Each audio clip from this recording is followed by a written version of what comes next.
Puisqu'il s'agit de l'Institut Cervantes, je dois dire que j'ai 30 ans d'Institut Cervantes et auparavant des centres culturels espagnols qui à l'époque appartenaient ou dépendaient directement du ministère des Affaires étrangères. Et donc c'est, du point de vue professionnel, le travail le plus long que j'ai eu dans mon parcours. Eh bien, figurez-vous que j'ai fait des études d'arabe et d'histoire du monde arabe. Mais je dois dire qu'à l'époque, on étudiait un peu l'arabe comme on étudiait le latin et le grec.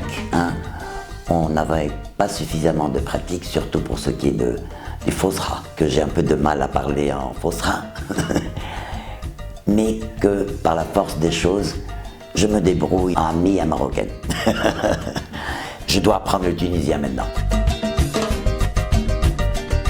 L'Institut Cervantes est l'institution créée par l'État espagnol pour la diffusion de la langue espagnole, mais aussi des langues officielles. N'oublions pas que le basque, le catalan et le galicien sont des langues officielles en Espagne, et la culture en espagnol. Ce qui veut dire que ce n'est pas que la culture espagnole, celle de la péninsule ou des îles Canaries, non. C'est la culture en espagnol, donc qui embrasse toute l'Amérique latine et qui est quand même notre pays frère, nos pays frères. Plus de 500 millions, bien plus. Et c'est la deuxième langue en Internet, si j'ai bien compris.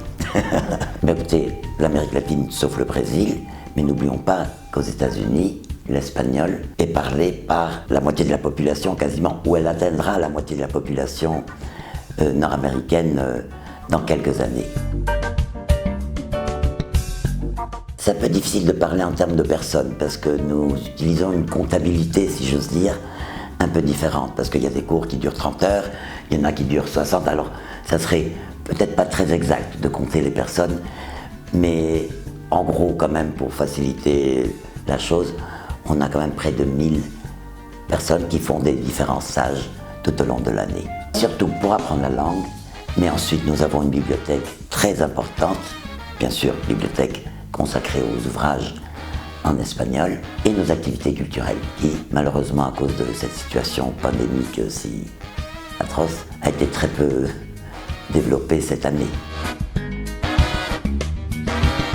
Je crois que de ce point de vue-là, on se ressemble énormément. C'est une espèce de joie de vivre, de façon allègre si j'ose dire, bien que l'Espagne est très différente, hein, parce qu'on ne peut pas comparer, c'est peut-être trop dire, mais un basque et un andalou, des personnes très différentes. Néanmoins, j'insiste, ce goût de vivre, cette ouverture d'esprit qui me paraît absolument merveilleuse dans ce pays, en Tunisie. N'oublions pas bien sûr les liens historiques qui nous unissent, de Tabarka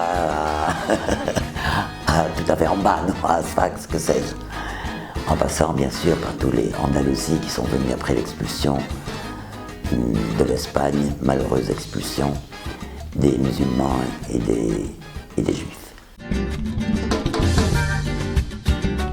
En Tunisie, quand on va à Testour par exemple, à la place de Testour, on se croirait dans une place andalouse, absolument, avec ces orangers, cette odeur, on se croirait absolument là-bas. Bien sûr, ensuite, il y a les grands monuments que tout le monde connaît, mais j'insiste sur ce goût de vivre que j'ai retrouvé, par exemple, à Testour.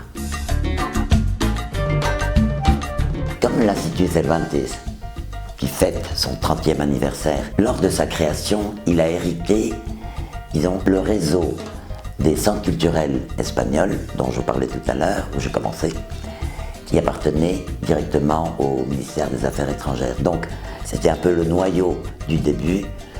Et la Tunisie avait un centre culturel qui s'est ouvert, si je ne me trompe pas, dans les années 70, début des années 70. Tout ce réseau est passé lors de la création de l'Institut à l'Institut, et bien sûr s'est développé énormément depuis. Moi je crois que l'Institut a su, par son effort immense dans ce qui est la didactique des langues étrangères, penser que nous avons un département de recherche sur la didactique, l'enseignement en ligne, énormément puissant, qui travaille à la perfection. Je crois que c'est un des atouts, hein. Et petit à petit, depuis le début, je ne dis pas qu'avant il n'y avait pas de bons cours, mais il manquait peut-être cette recherche qui s'est développée par la suite et qui permet de parler aujourd'hui de l'excellence, de la qualité de l'enseignement de l'Institut. Je ne parle pas de la Tunisie, je parle du réseau mondial. On espère que après l'été, si les campagnes de vaccination, si le virus nous donne un peu de répit, et ça sera grâce au vaccin, c'est sûr, nous pensons revenir avec notre programme habituel, qui est un programme multidisciplinaire, où l'on peut avoir de la musique, du cinéma, des conférences, du théâtre. Bon, bien sûr, toujours dans nos moyens. On aimerait beaucoup faire toute la semaine plein de choses, mais quand même, il faut tenir compte que, surtout après cette histoire de crise qui a un peu chamboulé tous les budgets. Vengan al Instituto Cervantes, les esperamos.